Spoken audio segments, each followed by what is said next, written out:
So my question for you, Ari, is just what is going to be your lasting memory of Brandon Graham's career?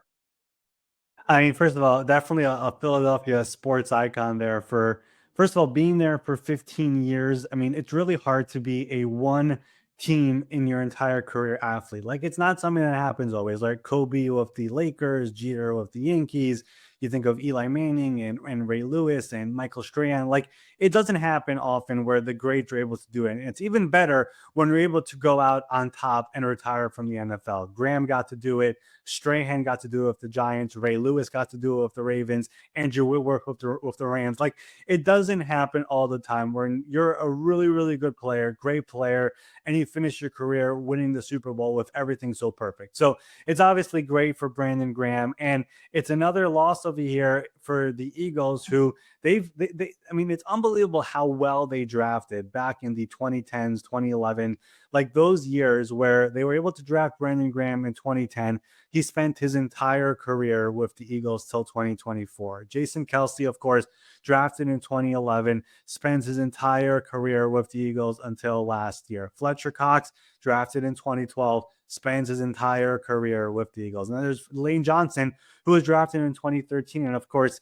he is still going strong. He just got a 1-year extension over here the other day. But those were the big four players over here on the Eagles' trenches, offensive line, defensive line, and they were the faces of the team. And of course, three of them have now announced their retirement. And like I said, Lane is still going very strong. But Brandon Graham, great player, trash talker, guy off the edge who over the years started off, I would say, a little bit slow and eventually really worked his way up. He mentioned in his press conference over here yesterday, he gave some credit to Jim Schwartz, who came in as the Eagles defensive coordinator back in 2015 or 2016, as really elevating his game as well. And of course, he made that enormous play in their first Super Bowl in franchise history with the strip sack of Tom Brady in that game. It was a 5-point game during that point when that strip sack happened. Tom could have went down the field, got in a touchdown, put the Patriots ahead with under 2 minutes remaining in the game, comes around the corner, beats Shaq Mason. I think it was actually playing inside on that play, a very unique thing by Jim Schwartz, defensive coordinator that year.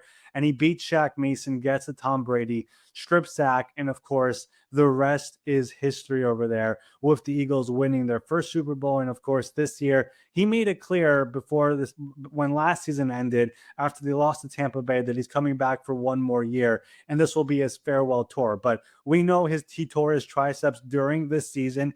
It was deemed a season ending injury, and he made the return for the Super Bowl versus the Chiefs in that dominant win. And yes, Ben, he did confirm in the press conference over here yesterday that he did re-tear the triceps in the game. He did not know about it in the game, played through it. And of course, the next day, he does, the testing and whatever, and it shows that he retore it. So he mentioned in the press conference that I will be taking care of my body over here moving forward and actually giving it the proper rest this time instead of rushing back to play, of course, now that he is retired. But an unbelievable career for Brandon Graham. He did do some TV over here last year, was on ESPN, I believe. So we might see him on the media side in our world over here in the near future.